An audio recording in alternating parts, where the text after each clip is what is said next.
What's good, guys? Prince Sports here, coming at you with another one. Now, this is the problem with journalism and sports analysts, okay?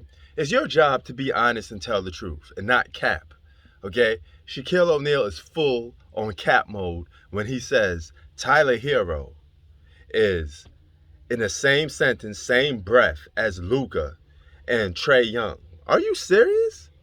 You do realize Tyler Herro comes off the bench, right? You do realize a bench basketball player has less responsibility and less burden on him than a franchise player. Luka is a franchise player, meaning the team depends on him a lot more than they depend on a guy that's six man of the year candidate that's coming off the bench. Okay? When you come off the bench, like Charles Barkley said, you play against some starters, but for the most part, you're playing against other bench players.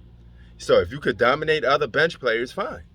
And hey, nobody say you can't score on a couple starters every now and then, but there's a reason why you're coming off the bench, because you're the second unit, meaning a lot of cases they don't feel like you're good enough to be the first unit. Okay, it's simple. It is what it is in that level.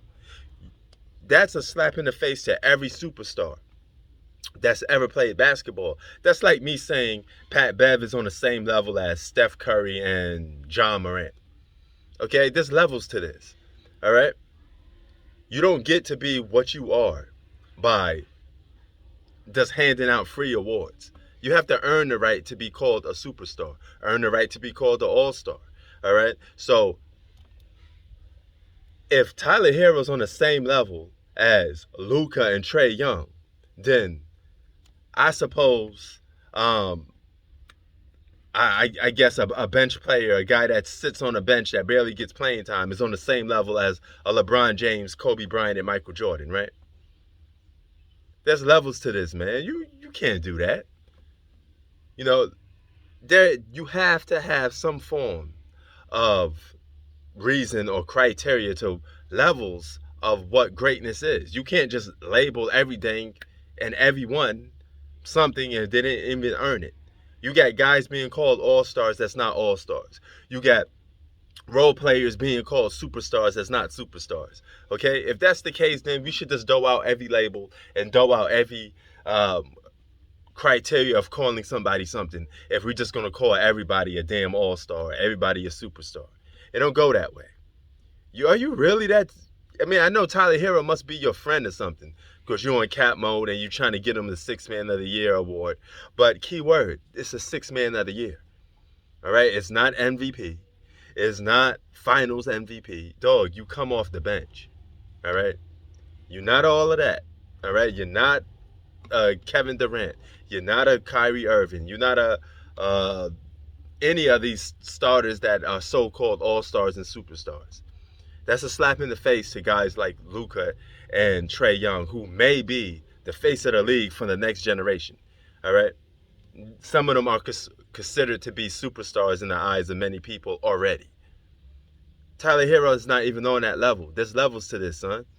Are you serious? Tyler Herro? Well, just because he's having a good couple games coming off the bench? Are you serious? He's playing against bench players for the most part. In the words of Charles Barkley, he's not a bus driver. That dude's he's in the back. He's all the way in the back because he's coming off the bench. He didn't even make the first unit. All right? There's an importance to having the first unit and the second unit. Not saying the second unit doesn't matter, but at the same time, you can't compare a guy coming off the bench to a franchise player. Do you know the amount of pressure that a franchise player receives on a daily basis? Tyler Herro don't receive none of that form of criticism. Nor should he, because it's not his team. You know, when the Mavericks lose, you know who's going to get the blame? The franchise player. If the Lakers lose, LeBron on the team, LeBron gets the blame. If the Bulls lose, Michael Jordan's getting the blame. That's how it goes. You're a franchise player, man. With great power comes great responsibility. AKA, quote, Spider-Man. But Shaq, you bugging, man. That's definitely clout. And as a journalist, you should do a better job of telling the truth and stop lying and capping for players you like or people that you're friends with. That's just bogus, man. Prince Sports out. Peace.